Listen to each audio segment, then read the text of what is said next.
Muy bien, queridos amigos, hermanos y personas interesadas. Como dijimos, vamos a remitirnos al tema que se proyecta en la imagen, en la diapositiva: perfección, santidad, ley y gracia.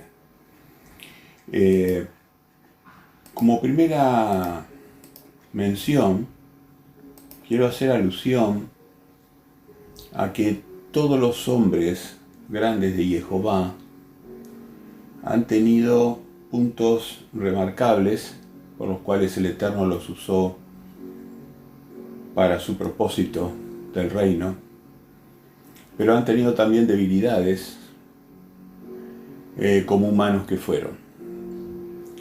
Por ejemplo, en la imagen proyecto 4 personajes reconstruidos por artistas. De hecho, son hermosas las pinturas, desde ya que no son los verdaderos rostros de las personas.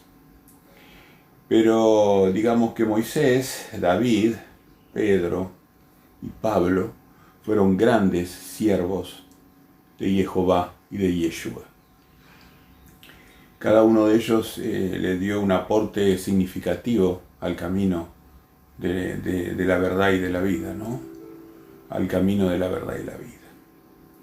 Pero ellos no son el camino mismo. El camino mismo es algo mucho más grande. El camino mismo es Yeshua. Como dice Juan 14, 4 al 6.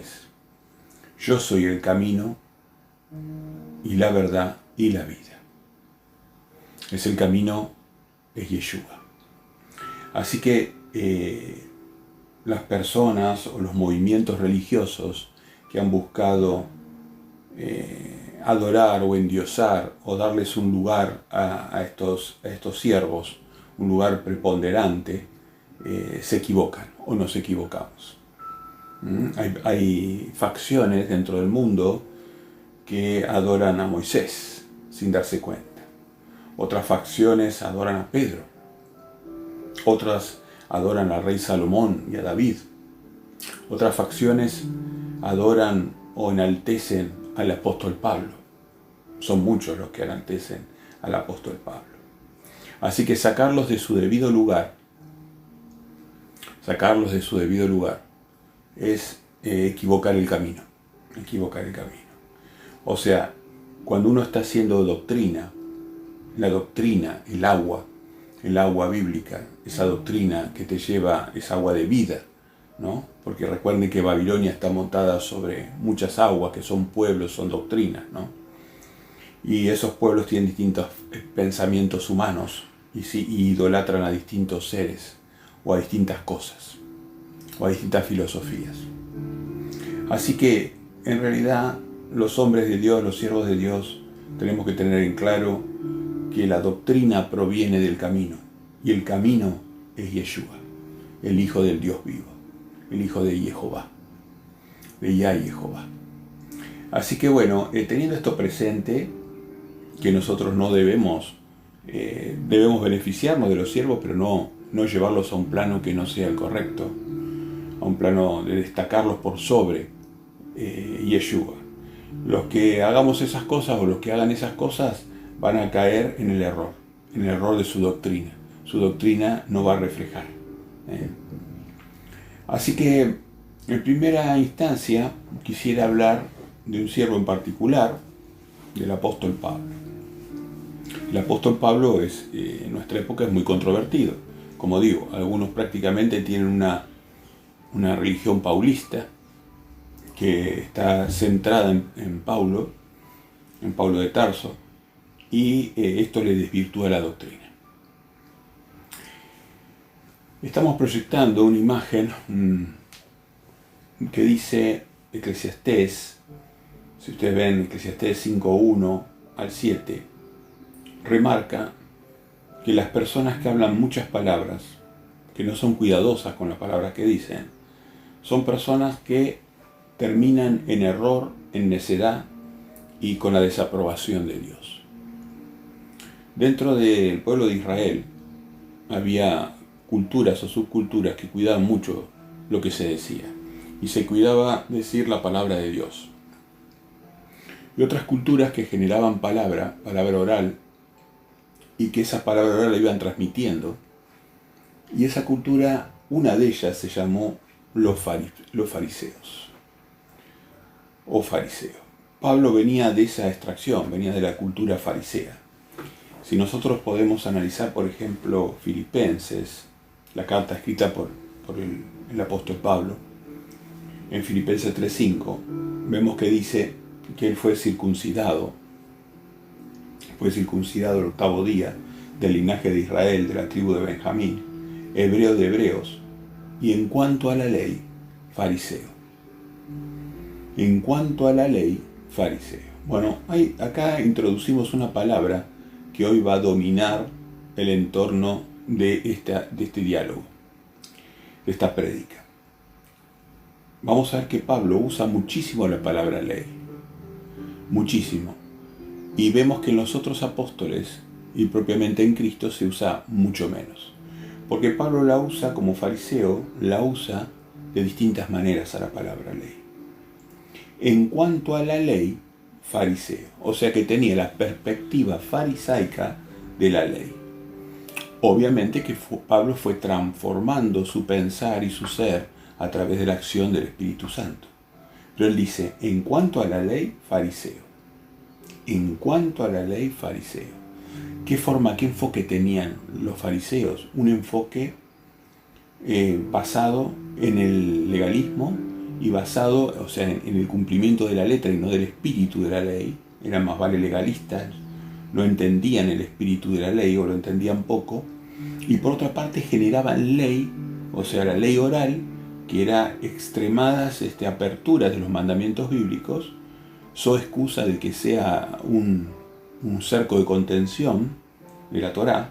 Entonces ellos a la Torá le generaban una Torá oral, una ley oral, que Yeshua condenó cuando ésta se oponía o contradecía o ponía cargas pesadas sobre el rebaño de Dios. Así que Pablo se dice que en cuanto a la ley él tenía un enfoque fariseo. En 2 Corintios 11:6, Pablo reconoce de sí mismo que era tosco en palabra. Tosco en palabra quiere decir que es una persona que le cuesta expresarse. Parece ser que también Moisés tuvo algo parecido a esa situación. No sabemos bien qué problema tenía Moisés. Algunos intentan decir que era tartamudo Moisés. Pero bueno, no sabemos en definitiva. Pero sí, Pablo dice de sí mismo que era tosco en palabra. Y reconoce que no les en conocimiento porque era un erudito de la Torá. De la Torá tanto de la oral como de la escrita. Muy bien. Avancemos un poquito más sobre el perfil de Pablo. Porque es muy importante que entendamos el perfil de Pablo para poder entender el tema de la ley y la gracia. Porque hoy ha servido este concepto de ley y gracia para perder a muchas personas en un evangelio, en una doctrina que no refleja la verdad bíblica, que no refleja el camino de Jehová. Pedro, 2 de Pedro 3, dice, y tened entendido, en el versículo 15, y tened entendido que la paciencia de nuestro Señor es para salvación, como también nuestro amado hermano Pablo, según la sabiduría que le ha sido dada, os ha escrito. Según la sabiduría que le ha sido dada. De ahí que acá vemos a Pedro validar al apóstol Pablo. Esto es para aquellas facciones que, en virtud de que no lo entienden a Pablo, por el hecho de que habla con muchas palabras y porque es tosco en su forma de hablar, lo rechazan como un apóstol verdadero y lo ponen como agente de confusión. Si realmente se nos cae Pablo, se nos cae también Pedro, porque vemos que las cartas de Pedro validan a Pablo como un hermano en la fe, un hermano en Yeshua, que tiene sabiduría. La sabiduría viene de Jehová. Y es una persona temerosa de Dios, porque el temor es el principio de la sabiduría. Dice en el 16 que Pablo, en casi todas sus epístolas, hablándose en ellas de estas cosas, o sea, las cosas que viene hablando Pedro, del Evangelio, de la santidad, entre las cuales hay algunas difíciles de entender, o sea, las cosas que habla Pablo son difíciles de entender, las cuales los indoctos e inconstantes tuercen. Se necesita para entender a Pablo constancia. Vimos que habla con muchas palabras por su cultura farisaica, es tosco en palabra, entonces uno necesita constancia. Y que necesita doctrina, porque dice los indoctos. Los doctos en el antiguo Israel eran aquellas personas versadas en la ley de Moisés y los profetas. Entonces, una persona que no se adopta o que es inconstante en el estudio no debería empezar por Pablo, porque le va a tergiversar su doctrina. Bueno, y dice que los cuales, estos indoctos inconstantes, tuercen la palabra de Pablo, como también las otras escrituras, para su propia perdición. Así que vosotros, oh amados, sabiéndolo de antemano, guardaos, no sea que arrastrados por el error de los inicuos, caigas de vuestra firmeza. O sea que el mal interpretar a Pablo iba a producir, y de hecho lo produjo, que las personas pudieran caer en error, en iniquidad, y que caigamos o que pudiéramos caer de nuestra firmeza, de algo que nos mantiene firmes, rectos, en un camino firme, recto, ¿no? Caer de la firmeza, o sea, ser complacientes, ser flácidos en nuestra doctrina, que nuestra doctrina no sea firme. Iba a producir eso. Y ahí menciona Pedro, casualmente, antes bien creced en la gracia y el conocimiento de nuestro Señor y Salvador Jesucristo. A Él sea gloria ahora y hasta el día de la eternidad. Amén.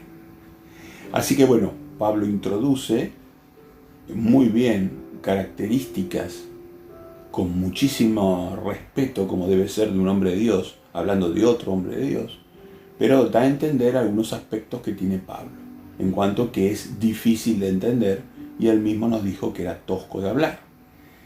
Y que eso lo aprovechan los que son indoctos e inconstantes, que no tienen constancia de estudio y de doctrina, para tergiversar y para que uno caiga de la firmeza. Que relaje, al no ser firme es relajada, una doctrina relajada. Así que esperamos que este estudio sea de bendición para muchas personas. Muy bien, a continuación estamos proyectando la imagen de Gálatas. Cada uno la puede buscar en su propia Biblia, eso sería mejor todavía, si usted le da un tiempo de lectura. Yo trato de leerlo lentamente, pero si usted lo puede leer por sí mismo, mejor. Acá Pablo, en Gálatas 5, 16 al 23, define dos fuerzas antagónicas, obras de la carne y el fruto del Espíritu. Y fíjese que a las obras de la carne le llama ley. Acá vemos una acepción que Pablo usa como fariseo de la palabra ley. Se está refiriendo a la ley de la carne. A ver si con este entendimiento usted entiende lo que está diciendo. Hay cosas que vienen de la ley, pero no está hablando de la Santa Torá. No está hablando de los mandamientos de Dios. Los mandamientos de Dios no provocan las obras de la carne, al contrario. Está hablando de la ley de la carne. Digo pues, andad en el Espíritu y no satisfagáis los deseos de la carne. Ahí vemos, espíritu contra carne.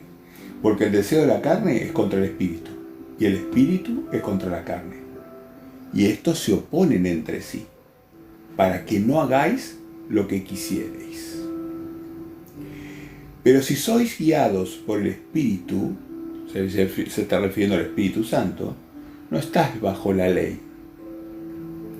Y manifestadas son las obras de la carne, que son, o sea, que los que andan bajo la ley de la carne producen adulterio, fornicación, inmundicia, lascivia, idolatría, hechicerías, enemistades, pleitos, celos, iras, contiendas. Bueno, y ahí tiene toda la lista de las obras de la carne. No creo que sea una lista exhaustiva, pero ya nos da a entender que son las personas que van en contra de los mandamientos de Dios. O sea, que la Santa Torá, la ley de mandamientos de Dios, la columna vertebral de la ética del universo, no es la ley de la carne que provoca esto. Todo por el contrario. Ahora, estamos desarrollando el tema ley y gracia, ¿no? Acá vemos que Pablo usa ley de una forma despectiva, una forma negativa, en este momento. Y después dice que el fruto del Espíritu, que la fe y el Espíritu son dádivas de Dios, son una gracia de Dios, ¿no? Mas el fruto del Espíritu es amor, gozo, paz, paciencia, benignidad, bondad, fe, mansedumbre, templanza. Contra tales cosas no hay ley. O sea que la ley de la carne no puede avanzar contra eso porque el Espíritu prevalece. Entonces acá nos dice que hay una lucha entre la ley de la carne y la ley del Espíritu. Así que ya vamos entendiendo que Pablo, vamos a ir viendo, tiene varias acepciones, usa varias acepciones de la palabra ley. Entonces Pablo dice en Romanos 7:7. Fíjese que este texto atesórelo en su corazón, en su mente, porque este es clave. Por momentos Pablo parece decir una cosa en la carta a Romanos, en Corintios también, por momentos parece decir otra. Esto es lo que decimos del hablar tosco, de la forma de hablar con muchas palabras, que venía de la línea de los fariseos, ¿no? Pero por momentos es totalmente claro en lo que dice. Fíjese este tema en el Romanos 7:7. ¿Qué diremos pues? ¿La ley es pecado? ¿A qué ley se está llamando? ¿Se está refiriendo a la ley de la carne que vimos recién? No, a otra ley, a otra acepción de la palabra ley. Dice, ¿la ley es pecado? Acá se refiere a la Torá. En ninguna manera. Pero yo no conocí el pecado, sino por la ley. Porque tampoco conociera la codicia, si la ley no dijere, no codiciarás. Acá vemos que está haciendo alusión a los 10 mandamientos, a la Torá, a la parte esencial, al corazón de la Torá, que son los 2 mandamientos más grandes y los 10 mandamientos grandes, las manos y los dedos de sus brazos. Entonces, acá está hablando de ley, de la ley de Jehová. La ley que estaba en la parte más santa del Santísimo, en el arca y adentro del arca. Recuérdese que el resto de la ley no podía estar, estaba en rollo y no estaba dentro del arca, estaba al lado del arca, el material perecedero, porque iba a haber cambios sobre esa ley en algunos estatutos, algunos decretos, en muchos en realidad. En el nuevo pacto hay un cambio con respecto a muchos estatutos, decretos, ¿no? Pero los mandamientos de Dios iban a ser eternos. Los 2 grandes mandamientos de amar a Dios y amar al prójimo, y los 10 que de él penden, los 10 dedos, tenían carácter eterno. Por eso estaban en el Santísimo, detrás del velo, y estaban dentro del arca de pacto, de madera de acacia y oro, vigilados por querubines. Nada menos un símbolo poderoso de la eternidad y la validez de esos mandamientos. Entonces Pablo dice que él conoció el pecado a través de conocer la Torá en su ley de mandamientos. Muy importante esto. Así que bueno, esto es muy importante, nos va a servir para entender ley y gracia. Perdón. En vano me honran cuando enseñan como doctrinas mandamientos de hombre. Acá esto también lo quiero introducir, Marcos 7:7, ¿no?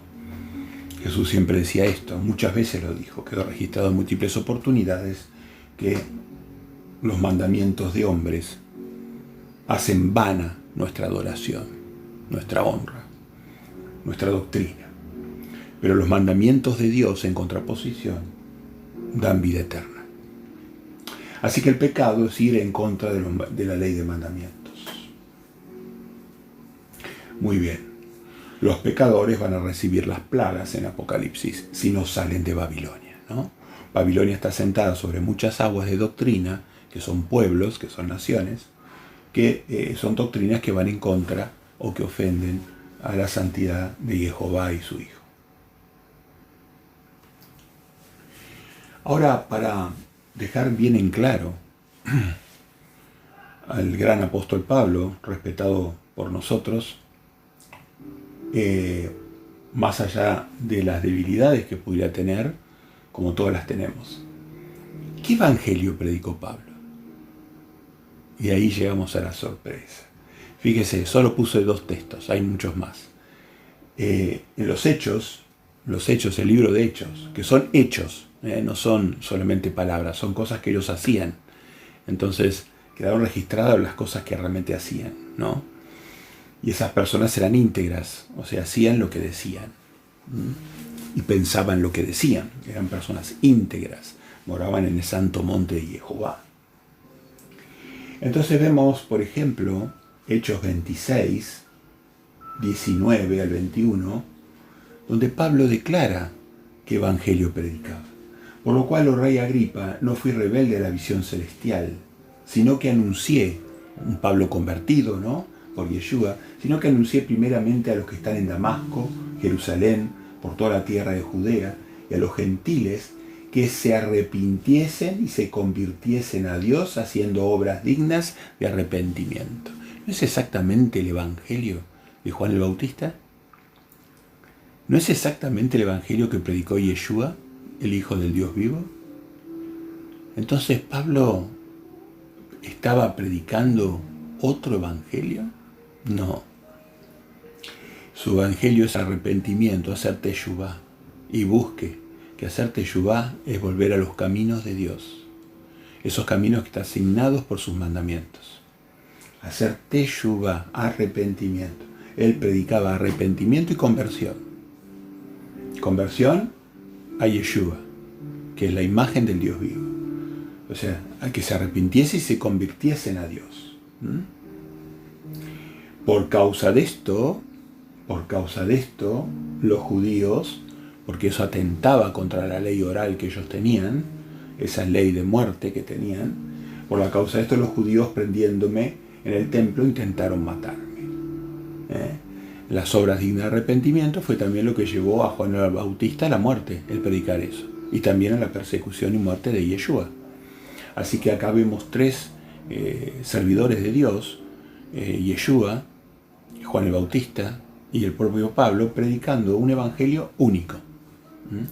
Si vamos a Hechos 20:20, otra vez Hechos, vemos a Pablo que dice: y como nada que fuese útil he rehuido de anunciaros y enseñaros públicamente y por las casas. Así que el evangelio se enseñaba en público. Hoy estamos en público acá en YouTube, por ejemplo, ¿no? O cuando vamos a una plaza, predicamos. Esto es un medio público hoy. Y por las casas, no dejemos de predicar en las casas, de llevar el evangelio casa a casa, ¿no? Pueblo a pueblo, ciudad a ciudad, tenemos todo el mundo por delante, así que no tenemos límite en ese sentido. Públicamente y por las casas, testificando a judíos y a gentiles. ¿O solamente predicaba a judíos o solamente a gentiles, Pablo? No. Predicaba públicamente y en las casas a judíos y a gentiles. Era el mismo mensaje, porque ya van a salir a decir algunos que había 2 evangelios, uno para judíos, otro para gentiles. No, gracias a Dios no. Dios es simple y directo. ¿Y qué es lo que predicaba? Arrepentimiento para con Dios y de la fe en nuestro Señor Jesucristo. Así que, de vuelta, arrepentimiento y conversión, arrepentimiento y fe, el evangelio eterno. Temer a Dios y darle gloria. Arrepiéntanse porque el reino de los cielos ha llegado. Hagan obras dignas de arrepentimiento. Una de las palabras más significativas del evangelio de Jesús es que para entrar al hermosísimo reino de Jehová, que va a solucionar todos los problemas de la humanidad, teníamos que arrepentirnos y seguir sus pasos, arrepentirnos y creer en Él. Este es el verdadero evangelio. ¿Por qué es una buena noticia? Porque estamos hablando que el reino va a solucionar todos los problemas de la humanidad. Mire si no son buenas noticias. El rey estaba presente, otra buena noticia, y nos decía que teníamos que arrepentirnos, teníamos que hacer teshuvá, volver a los caminos de Dios, volver a los mandamientos, seguir las sendas antiguas. Perfecto. Bueno, así que vemos que nuestro amado apóstol Pablo, controvertido, nos ha dado dolores de cabeza a más de uno seguramente, pero necesario en el plan divino, imprescindible diría yo. Gracias a Pablo hemos tenido revelaciones en cuanto a la inserción nuestra en Israel, ¿no? En cuanto al pacto y la señal del nuevo pacto, cuál era la señal del nuevo pacto y cuál señal del pacto se perdía. Hubo muchas cosas que el apóstol Pablo, muchas cosas, estoy parafaseando así algunas que recuerdo, pero Pablo tiene un rol muy importante. Si realmente se nos cayera Pablo, perderíamos una gran porción de sabiduría divina. Así que no tenemos que caer a Pablo, sacar a Pablo como hacen muchas personas con doctrina quizás cómoda o acomodada, sino entenderlo a través de la constancia y del estudio de la doctrina, del estudio de la Torá, del estudio de la palabra de Dios, de Bar Elohim, la palabra de Dios, expresada en sus 66 libros, en sus 73 libros o en sus 77 libros, el que usted quiera, la más resumida, los 66 libros, aprenda los 66 libros, ahí tiene la verdad de Dios. Perfecto, avancemos un poquito más. El Salmo 119, 160 nos dice que la suma de tu palabra es verdad y eterno es todo juicio de tu justicia. Muy importante el Salmo 119, léalo completo. Es largo, pero es trascendental para entender la justicia de Dios. Y dice que la suma de la palabra es la verdad. O sea, hay palabra que se llama Viejo Testamento, hay palabra que se llama Nuevo Testamento. Y un escriba docto en el reino de los cielos sabe que tiene que tomar cosas nuevas y cosas viejas de su tesoro para componer su doctrina. Eso lo explicó Yeshua. Entonces, la suma de tu palabra es verdad. Tenemos que componer el Viejo y el Nuevo Testamento en un nuevo pacto que hacemos con Yeshua, por voluntad del Padre, por voluntad de Jehová. Yeshua dice en Juan 6:63, el Espíritu es el que da vida, la carne para nada aprovecha. Las palabras que yo os he hablado son espíritu y son vida. Así que sus palabras son espíritu y son vida. Cuando nosotros nos cargamos de su palabra en la mente y en el corazón, eso nos va a llevar a la vida. Va a cambiar nuestro comportamiento. Y ese comportamiento nos va a habilitar a dejar de pecar, a dejar de desagradar a Dios, a dejar de hacerle daño a Dios y al prójimo, y dejar de hacernos daño a nosotros mismos de esa manera. Cuando le hacemos daño a Dios y al prójimo, nos hacemos daño a nosotros mismos. Así que las palabras de Yeshua son espíritu. Muy bien. Así que vemos, por ejemplo, analicemos otra perspectiva de ley y gracia, de la ley y la gracia, en Juan 1:17. Entonces dice Juan 1:17, dice, la ley por medio de Moisés fue dada, pero la gracia y la verdad vinieron por medio de Jesucristo. Ese pero, conector, no está en los rollos originales. Es una necesidad literaria de poner un conector, pero ese pero no figura cuando uno agarra las Biblias, los rollos originales, en griego, se va a dar cuenta que ese pero no está ahí. O sea que ese pero puede generar confusión. La ley por medio de Moisés fue dada. La gracia y la verdad vinieron por medio de Jesucristo. Eso es lo que dice estrictamente. Entonces, quiere decir que la adición a la ley de Moisés, porque ahora sí acá se está refiriendo Juan a la ley de Moisés, la adición a la ley de Moisés a través de la gracia y la verdad que vienen por Jesucristo. Entonces ahí tenemos Moisés y Jesucristo. Esto, Juan 1.17, nos va a ayudar a entender un poquito a Pablo en Romanos 6.14. En Romanos 6.14, él está diciendo: el pecado no se enseñoreará de ustedes, de vosotros, pues no estás bajo la ley, sino bajo la gracia.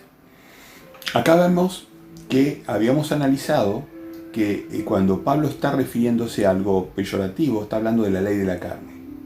Dice que si no estás bajo la ley de la carne, sino bajo la gracia, que es Yeshua, si el Espíritu de Yeshua está en nosotros, esa ley de la carne no va a estar activa y el pecado no va a señorear en nosotros. Justamente lo que uno nota como predicador es que las congregaciones que tienen doctrina flácida y son complacientes con el pecado, vemos que justamente el espíritu ese no está operando y están llenos de pecado y están llenos de problemas y de problemas y de sufrimientos y enfermedades que le acarrea el pecado a las personas. Así que vemos acá en Romanos 6.14 la ley como expresión de la ley de la carne, la palabra ley. Pero en Juan 1.17 la estamos viendo, la palabra ley, hablando de lo que Jehová le dictó a Moisés. Así que la ley vino por medio de Moisés y la verdad por medio de Jesucristo. Y es cierto que hoy, digamos, nuestro líder espiritual no dejó de ser Moisés, pero la ley de Dios en cuanto a los mandamientos es eterna. Claro que nosotros no estamos respondiendo a Moisés como líder espiritual. Nuestro líder espiritual es Yeshua, el Hijo del Dios vivo. Y la norma es Bar Elohim, la palabra de Dios. Así que también se podría entender en ese sentido que el no estar bajo la ley quiere decir que no estamos bajo Moisés, sino bajo la gracia, que es Yeshua. Como usted lo quiera ver, lo importante es que podamos entender estos dos pasajes importantes. En la carta de Hebreos, pleno nuevo pacto, vemos que dicen: busquen la paz con todos y la santidad, sin la cual nadie verá al Señor. Bueno, el concepto de la santidad está desarrollada en el Viejo Testamento, en el Viejo Pacto. Usted si quiere ver ejemplos de santidad, bueno, tiene que leer la vida de Isaías, la vida de Jeremías, cómo eran esas personas, la vida de Samuel. Y bueno, ahí va a entender lo que es un santo. Una persona que guarda los mandamientos de Dios, que es obediente a Jehová, a Yeshua. Así que bueno, busquen la paz con todos, el shalom, la paz, y la santidad, sin la cual nadie verá al Señor. Entonces, si nosotros hoy estamos bajo la gracia que nos permite pecar, total estamos bajo la gracia, ¿vamos a lograr santidad? ¿Vamos a poder ver a Yeshua? En el Nuevo Pacto nos está diciendo que no. Hebreos 12.14 es una evidencia. Ahora, más vale la gracia, esa supergracia, esas gracias que se ven en las iglesias caídas, esa gracia acomodaticia y cómoda, esa gracia que desemboca en dolor y frustración, esa gracia de ir en contra de los mandamientos de Dios, ¿no se parece a la de Judas 1.4, la carta del Nuevo Testamento?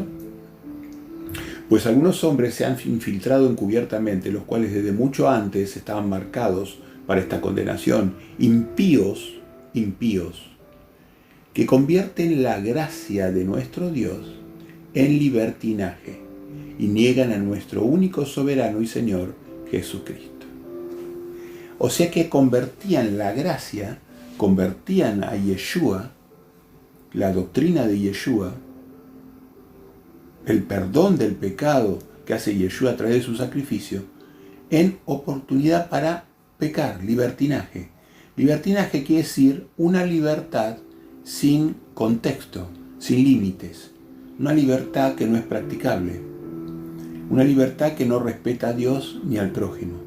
Eso es libertino, una persona que vive libremente, pero dañándose dañando a Dios y dañando al prójimo.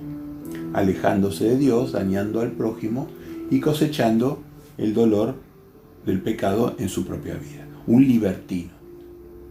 Y además, estos terminan negando al soberano y Señor Jesucristo. Han convertido la gracia en libertinaje. Les gusta vivir como libertinos. El concepto de libertinaje es muy claro. Pueden buscar las acepciones de la palabra, pero es lo que yo les estoy diciendo. Una persona que vive libremente, pero al margen de las normas, al margen de la ley. Así que no van a ver la santidad si no buscamos la paz y la santidad. No vamos a ver a Dios, no vamos a ver a Yeshua, al Hijo del Dios vivo, y los libertinos tampoco tienen muy buenas expectativas dentro del reino de Dios, según lo que dice Judas 1:4. Ahora pasamos a Mateo 5:27 y 2 Corintios 3:6. Muy importante esto, ¿eh? Yo quiero explicar a Pablo, que dijimos que tiene cosas que son confusas de entender. 2 Corintios 3:6 dice: el cual asimismo nos hizo ministros competentes de un nuevo pacto, no de la letra, sino del espíritu, porque la letra mata, mas el espíritu vivifica. Bueno, esta expresión, afortunado o desafortunada, de Pablo, donde dice que la letra mata, lo usan los enemigos de la doctrina de Yeshua para decir que los mandamientos de Dios, las leyes de Dios, generaban el pecado en la gente. Vamos a ver cómo explica esto Yeshua. Mateo 5:27, dentro de su magistral sermón, él dice: oíste que fue dicho, no cometerás adulterio. Hace referencia al mandamiento de la ley de Moisés, de no adulterar. El mandamiento número 7, de los grandes mandamientos, ¿no? De la mano que corresponde al amor al prójimo. Y que repercute en uno mismo, ¿no? Si uno no lo cumpliera. Entonces, no, oíste que fue dicho, no cometerás adulterio. Pero yo os digo, ahí viene el espíritu de él, ahí viene el espíritu de él, ¿no? Yo os digo que cualquiera que mire a una mujer para codiciarla, ya adulteró con ella en su corazón. ¿Quiere decir que Jesús está aboliendo el mandamiento?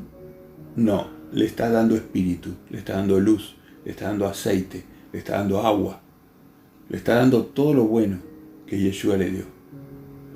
¿Y por qué decía Pablo que la letra mata? Porque las personas farisaicas, ¿qué hacían? Seguían la letra. Decían: yo no cometo adulterio. Es decir, yo no me acuesto con otra mujer que no sea mi mujer. Pero en el espíritu, Yeshua les demostró que estaban pecando. Entonces, los seguidores de la letra, como Pablo era un fariseo y seguía la letra, él dice: la letra termina matando porque lleva al hombre al pecado. Ahí usted va a entender por qué la letra mata. Y no es como dicen las religiones acomodaticias, que quieren hacer ver que los mandamientos de Dios están desactualizados o que Yeshua los vino a abolir. Todo por el contrario. Vuelva a los mandamientos de Dios, hagamos teshuvá, hagamos arrepentimiento, volvamos a los mandamientos de Dios. Romanos 6:22. Fíjese lo que dice Romanos 6:22. Mas ahora que habéis sido libertados del pecado, hubo teshuvá, hubo liberación a través del arrepentimiento, a través del espíritu de Yeshua, a través del bautismo. Ahora que habéis sido libertados del pecado y hechos siervos de Dios, o sea que estás caminando en las obras de Yeshua. ¿Cuáles eran las obras de Yeshua? Ayudar al prójimo, a través de predicar, de hacer discípulos, de sanar, de ayudar a las personas, de disciplinarlas, de corregirlas, de estimularlas, como un padre con sus hijos. Entonces, ahora que habéis sido libertados del pecado, hechos siervos de Dios, no solamente hacemos Teshuvá, seguimos los pasos de Yeshua y somos siervos de Dios, tenéis por vuestro fruto la santificación. Ahí tiene el camino de la santidad, sin la cual ninguno iba a ver a Dios, sin santidad. El fruto va a ser la santidad. Miren qué fruto importante, ¿no? El fruto es la santificación, la santidad. Y como fin, la vida eterna. Ahí tiene un camino a la vida. El camino de Yeshua. Teshuvá, seguir los pasos de Yeshua, siervos de Dios, santificarse y como fin la vida eterna. ¿Es que Pablo predicaba otra cosa? No. Las personas lo quieren distorsionar, que son indoctas e inconstantes. Job 22:30 dice: Él libertará al inocente y por la limpieza de tus manos, éste será librado. El tener las manos limpias quiere decir que uno cumple los 2 grandes mandamientos y los 10 grandes mandamientos de Moisés. Las manos con sus 10 dedos representan los 10 grandes mandamientos de Dios. Y cada una de las manos representa una tabla. 5 mandamientos de amor a Dios y 5 mandamientos de amor al prójimo. Entonces, cuando decíamos que Jesús decía que había mandamientos de hombres y que era vana la adoración o la honra que recibían de Él, y que en aquel día le iban a decir: Señor, Señor, que en tu nombre hicimos obras poderosas, expulsamos demonios y etcétera, pero Jesús le iba a decir que no los conocía, que eran obradores de la ignominia o de la maldad. Entonces, veamos un poquito los mandamientos de hombre, que no tienen asidero y que hoy están alejando al pueblo de Dios. Lo están haciendo apostatar al pueblo. Era profético, ¿no? Jesús decía: encontraré la fe cuando venga a la tierra. Bueno, está muy próximo a venir. Y estas palabras no son muy halagüeñas, ¿no? Encontraré la fe cuando venga a la tierra. Y con estas doctrinas se está haciendo difícil. Fíjese contra cuáles doctrinas, algunas de las que uno escucha en el servicio del campo, cuando vamos a ser discípulos, por los pueblos, por las ciudades, por las casas, o públicamente, los comentarios también. Fíjese: salvo siempre salvo. Bajo la guardia, salvo siempre salvo, y ahí Satanás lo arrasa como una topadora. Estamos bajo la gracia, no estamos bajo la ley. O sea, podemos hacer más o menos lo que queremos. Mi profeta, mi pastor, mi apóstol me dijo, un siervo, una sierva, un pastor, un apóstol, un profeta me dijo tal cosa. Así que ahora yo cumplo con eso. Lo importante es el amor.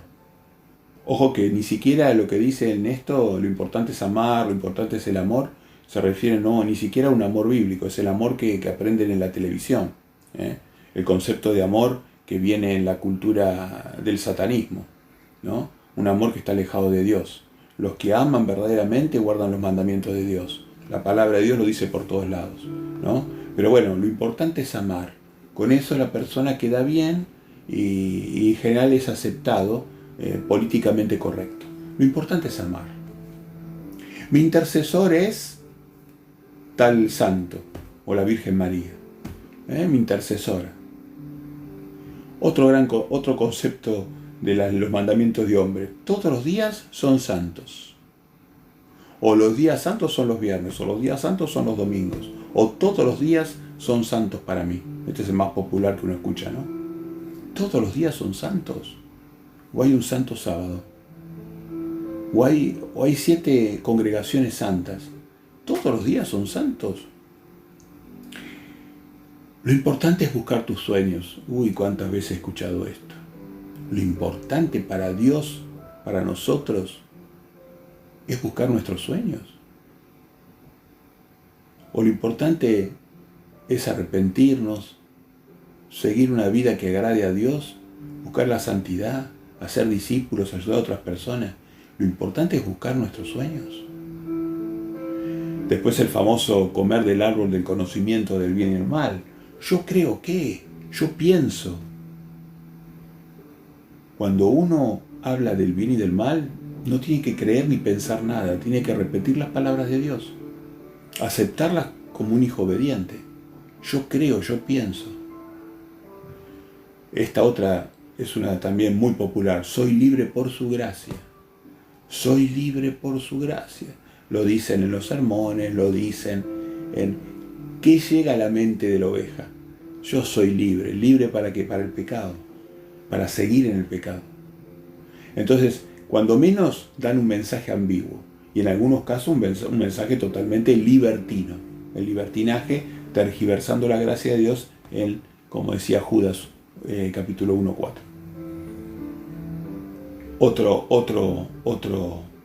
Otro mandamiento de hombre. Todos los caminos llevan a Dios. Jesús dice que hay un solo camino, es estrecho, y que Él es la puerta de ese camino. Y hay otra puerta, y hay otro camino que es ancho y lleva a la destrucción, a la perdición. Que Él iba a vomitar a los tibios de su boca. Que el que no juntaba con Él, que el que no juntaba, que no hacía discípulos con Él, desparramaba. Que le iban a decir, Señor, Señor. Pero que Él les iba a decir que nunca los había conocido, por más que hubieran hecho obras poderosas. Todos los caminos llevan a Dios. Bueno, acá anoté 10 porque los puse como antimandamientos. Salvo siempre salmo, estamos bajo la gracia, mi profeta me dijo, lo importante es amar, mi intercesor es, todos los días son santos, lo importante es buscar tus sueños, yo creo, yo pienso, soy libre por su gracia y todos los caminos llevan a Dios. Bueno, los 10 mandamientos de Dios no coinciden con estos 10 mandamientos. Estos 10 mandamientos culturales del ismo, de las religiones, no llevan al camino de la vida, llevan al camino de la muerte, lamentablemente. Así que bueno, esto es muy importante que lo tengamos presente y que lo consideren. Romanos 8:21. ¿De qué la creación será liberada de la corrupción a la que está sujeta? ¿Cuál es la libertad que buscamos los hijos de Dios? Así compartirá la gloriosa libertad de los hijos de Dios. O sea, el ser liberado de la corrupción, así se comparte la gloriosa libertad de los hijos de Dios. Hay que ser liberado de la corrupción del pecado. Veamos Romanos 6:22 que aclara un poquito más. Mas ahora que habéis sido libertados del pecado que Romanos 7:7 decía que era ir en contra de los mandamientos de Dios, de todos los mandamientos, incluido el Shabbat, todos los mandamientos. Mas ahora que habéis sido libertados del pecado y hechos siervos de Dios, tenéis por vuestro fruto la santificación y como fin la vida eterna. O sea que la libertad del hombre de Dios es liberarse del pecado. Porque tu vida cambia. Ya no hay problemas, ya hay prosperidad. Se vive de otra manera. Claro que no es un cambio de un día para otro. Es un cambio que uno salir del pecado le va a llevar. Le va a llevar esfuerzos y algunas recaídas posiblemente. Así que soy libre por su gracia. Lo importante es esto, lo importante es lo otro. Todos los caminos llevan a Dios. No nos libera del pecado. Eso nos introduce, hace que bajemos las defensas. Y las congregaciones que más se aferran a los mandamientos de hombre son las que están más tribuladas. Quizás tengan alguna prosperidad económica porque son materialistas, pero la prosperidad para Dios no es la económica. La económica es solo una faceta de la prosperidad. La prosperidad es la felicidad, la salud, nuestra familia, nuestros hijos, la paz que tenemos. Bueno, eso es prosperidad. Y también la seguridad económica, por supuesto. La seguridad económica. Pero no necesariamente las grandes riquezas. Fíjese el Salmo 1. Lo primero que dice David como más importante de sus salmos. Bienaventurado el varón que no anduvo en consejo de malos, ni estuvo en camino del pecador, ¿no? Romanos 7:7.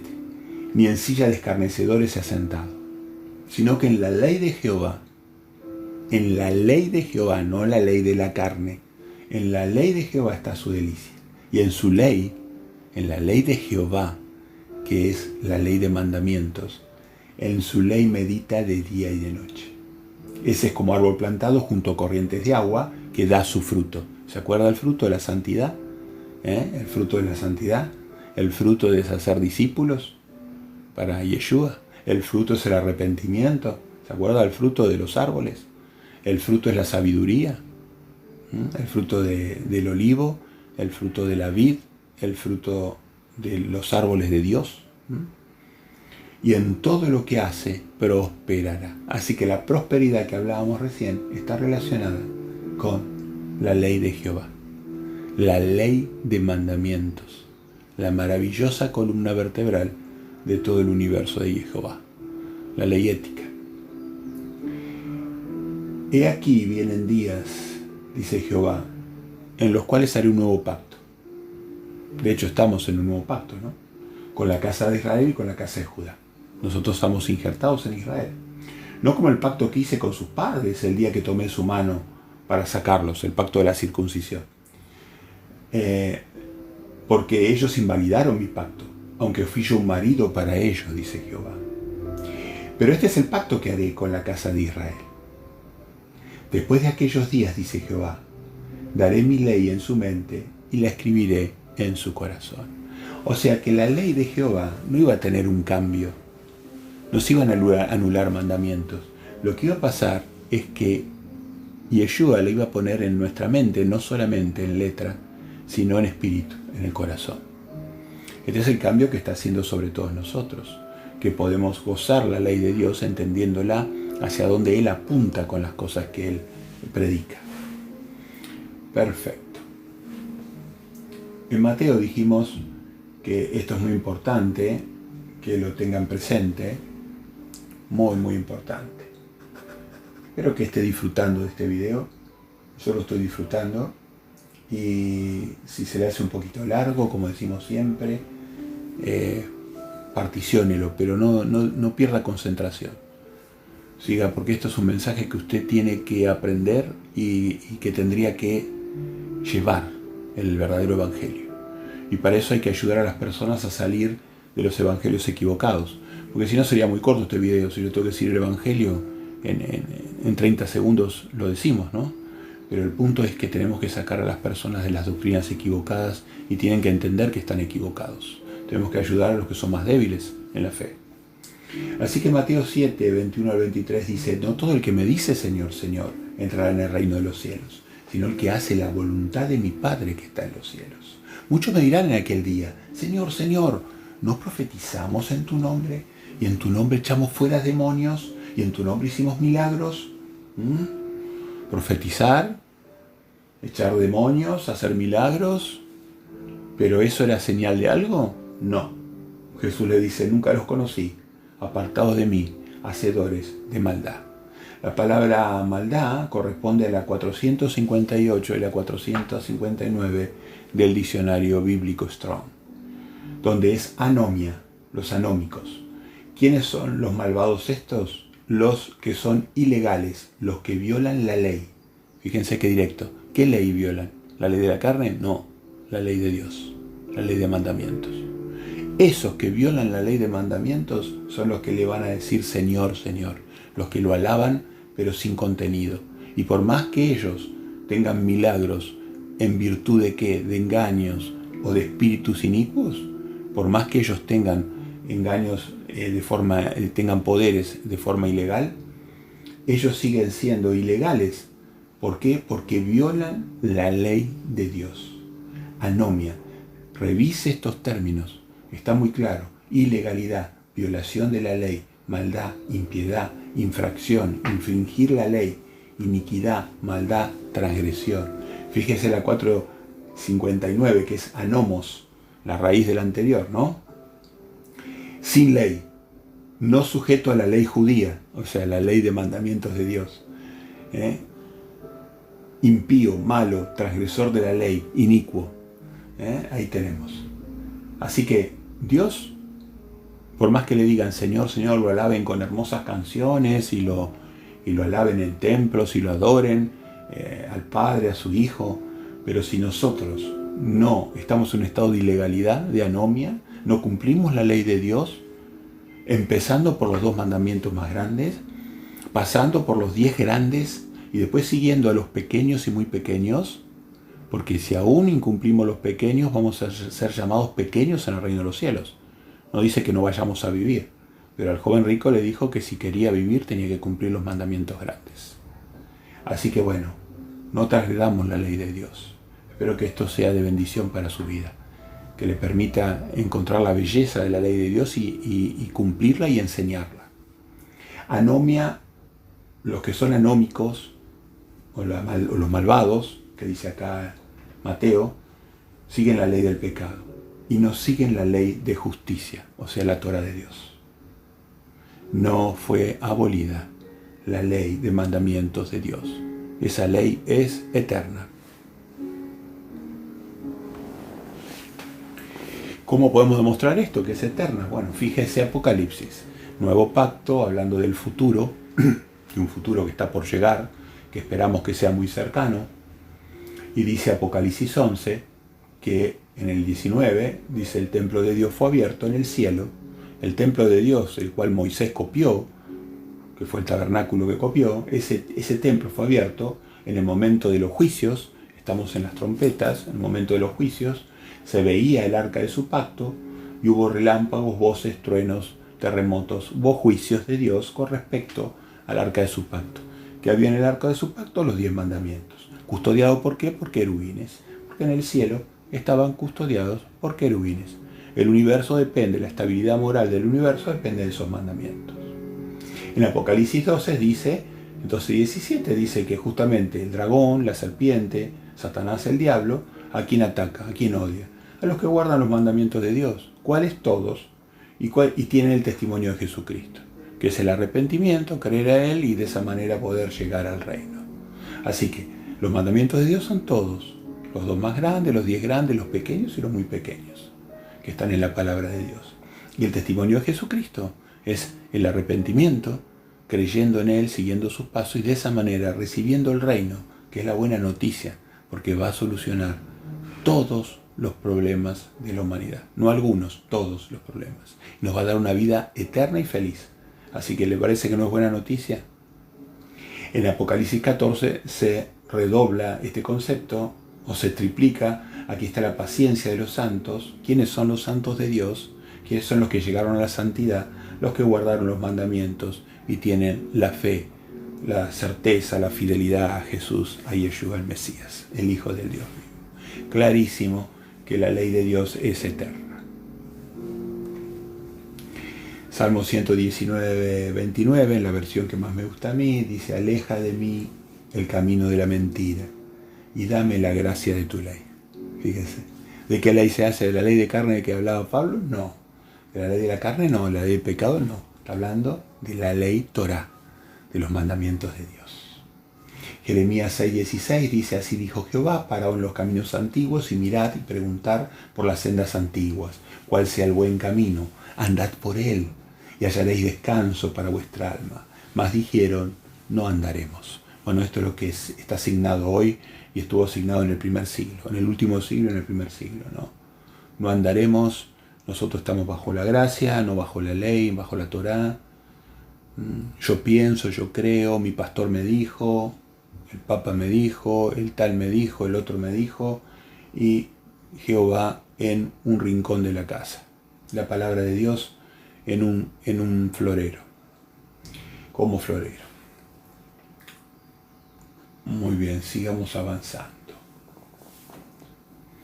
Un poquito más, ya un poquito más nada más. Tómese un sorbito de agua, yo voy a hacer lo propio. Tenemos unos pocos textos más de análisis. Ya veo que están entendiendo, seguramente están entendiendo. Déjenme sus comentarios, circulen este video para que sea de bendición. Son temas controvertidos. Puede haber reacciones opuestas, pero bueno, nuestro derrotero es llevar la palabra de Dios. minimizando nuestros propios conceptos, que es lo que hemos tratado, es leer y minimizar los conceptos. Juan 3:16 es otro que se desvirtúa.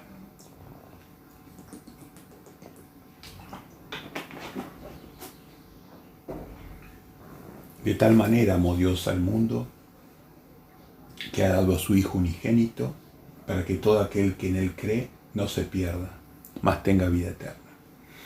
Bueno, la doctrina de la gracia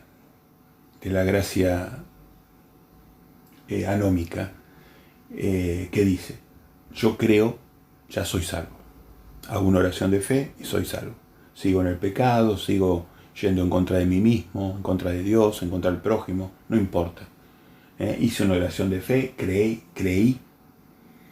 Y justamente el siervo Santiago dice que los demonios también creen y tiemblan. Claro que no es una cuestión de la creencia en un sentido de nuestra cultura. Es la creencia coherente de un hebreo, donde el que cree hace.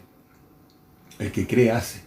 Y fíjese que eso queda bastante claro cuando en Juan, muchos textos que hablan de esto, pero yo tuve que seleccionar uno, se me hizo difícil. Y bueno, seleccioné, si no el video se hace infinitamente largo, no lo escucha nadie. Juan 12:44 dice, Jesús clamó y dijo, el que cree en mí, no cree en mí, sino en el que me envió. Y el que me ve, ve al que me envió. Yo, la luz, he venido al mundo para que todo aquel que cree en mí no permanezca en tinieblas. O sea que va a salir de las tinieblas del pecado, ¿no? Al que oye mis palabras y no las guarda, yo no le juzgo, porque no he venido a juzgar al mundo, sino a salvar al mundo. El que me rechaza y no recibe mis palabras tiene quien le juzgue. La palabra que le he hablado, ella le juzgará en el día postrero. Fíjese que acá vincula el concepto de creer con obedecerlo, obedecer su palabra. Y él ha dejado muchas palabras hermosas que nosotros tenemos que obedecer, que cumplir. Fíjese que dice, yo no vine en este momento a juzgar el mundo, yo vine a salvar al mundo, yo traje doctrina para que se salve el mundo. Todo aquel que cree en mí, que sigue mis pasos, entonces con sumo cuidado y atención, como dice Pedro, los que siguen esos pasos con sumo son santificados y son salvados, ¿no? Pero el otro, el que me rechaza, cuando yo venga en mi segunda venida, que vengo a juzgar, la palabra que hablé lo juzgará. O sea, la primera venida no fue de juicios, fue de prédica, fue de sacrificio. Él murió por los pecados de muerte de nosotros, ¿no? Entonces, eso condición de que no pequemos más. Cuando él perdonaba pecados, decía, no peques más. Y fíjese el mandamiento, ¿no? El mandamiento hermoso de Mateo 28, ¿no? Jesús se acercó, 28:18, y les habló diciendo, toda potestad, toda autoridad me es dada en el cielo y en la tierra, por tanto id, o sea, por tanto vayan, hagan discípulos a todas las naciones, bautizándolos en el nombre del Padre, del Hijo y del Espíritu Santo, enseñándoles que guarden todas las cosas que os he mandado. Y aquí yo estoy con vosotros todos los días hasta el fin del mundo. Amén. Así que tenemos que enseñar las cosas que Él mandó, sus mandamientos, entre ellos los grandes mandamientos. Cuando le dice al joven rico, si tú quieres vivir, guarda los mandamientos, y le declara los mandamientos de Moisés. Así que valida los mandamientos que él mismo entregó en el monte Sinaí, en las tablas. Así que todas las cosas que os he mandado, eso es lo que tenemos que enseñar cuando hacemos discípulos. No grandes cosas, fastuosas cosas. Tenemos que enseñar los mandamientos de Dios. Y tenemos que bautizarlos, hacerlos discípulos. Porque tenía toda autoridad en el cielo y la tierra, o sea que hizo uso de esa autoridad para darnos este mandamiento final.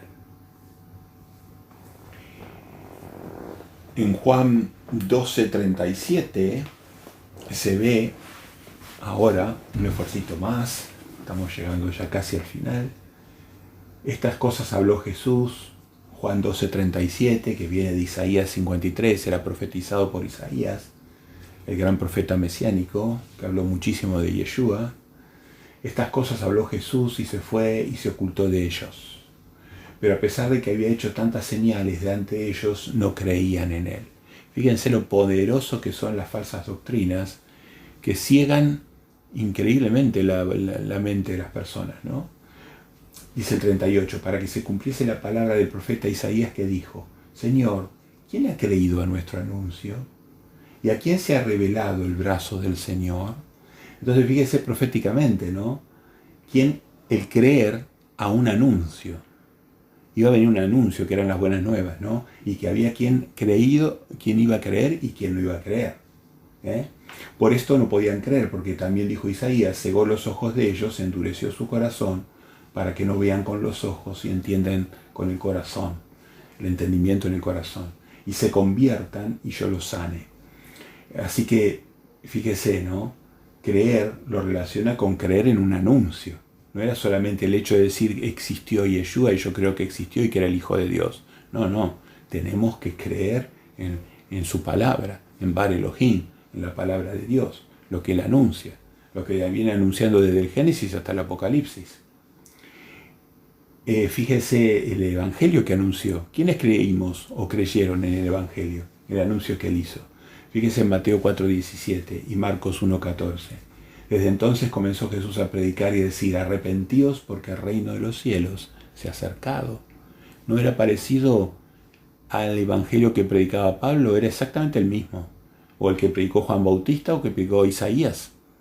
Solamente que Isaías todavía no podía decir que se había acercado el reino, porque todavía faltaba llegar Yeshua a la tierra. Fíjese en Marcos 14, después que Juan fue encarcelado, Jesús vino, Marcos 1:14, a Galilea, predicando el evangelio del reino de Dios. ¿Y qué decía? El tiempo se ha cumplido y el reino de Dios se ha acercado, arrepentíos y creer en el evangelio. ¿Qué decía Yeshua? ¿Estamos bajo la gracia y no bajo la ley? No, él dice claramente: arrepentíos y creed en el evangelio. Tenemos que arrepentirnos y creer en él. Él es la gran buena noticia. Él es el reino de Dios en la tierra. El reino de Dios en los cielos, el reino de Dios abajo de la tierra, el reino de Dios en el universo. Arrepentíos y creed en el evangelio. Arrepentíos porque el reino de Dios se ha acercado. Este es el evangelio. Este es el temor de Dios. Este es el verdadero mensaje que llevan los siervos de Dios. Temer a Dios y darle gloria. Temer a Dios y darle gloria. Muy bien. Así que vemos que creer no es lo que se enseña en las doctrinas falsas hoy. Así que bueno, queridos hermanos, amigos y personas interesadas, hemos visto la perfección, la santidad, la ley y la gracia, con distintos matices. Así que volvamos al Evangelio, a los mandamientos de Dios. Seamos felices en saber que el futuro que Yeshua, que Dios nos propone, el Hijo del Dios vivo nos propone, es un futuro de armonía, de paz, de vida eterna, de gozo en justicia, en amor, en misericordia, en fe. Así podamos entrar al milenio y en el milenio ayudar a muchas naciones a convertirse a Jehová. Vamos a seguir celebrando la fiesta de tabernáculos durante el milenio. Y al fin del milenio, la unión de la Jerusalén celestial con la Jerusalén terrenal, el octavo gran día. Acabamos de salir de esa gran celebración, el octavo gran día. Qué gusto, ¿no? Así que, cerrando ya, recordamos las palabras hermosas de Yeshua, que le dijo: ¿por qué me llamas bueno? Ninguno hay bueno sino uno, Dios.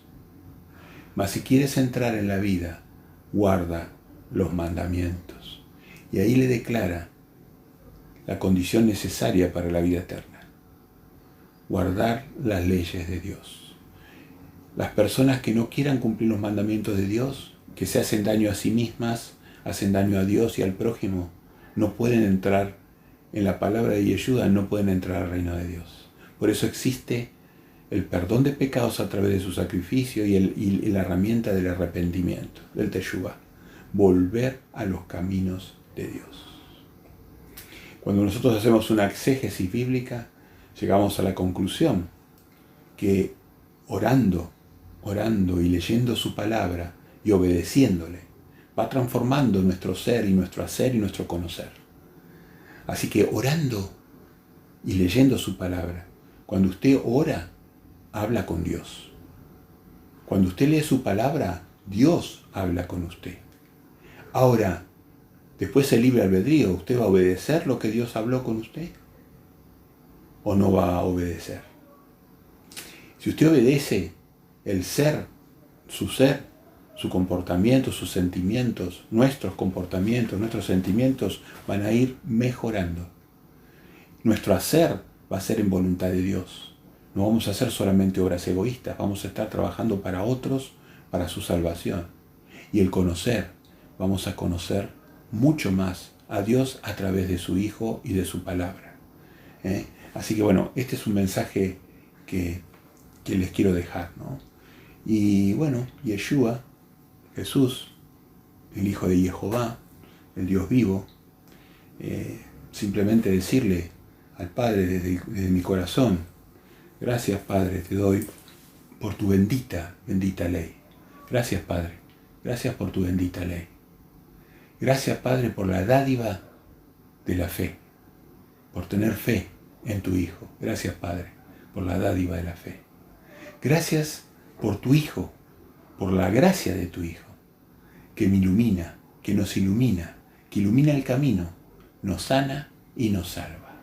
En el nombre de Yeshua decimos amén.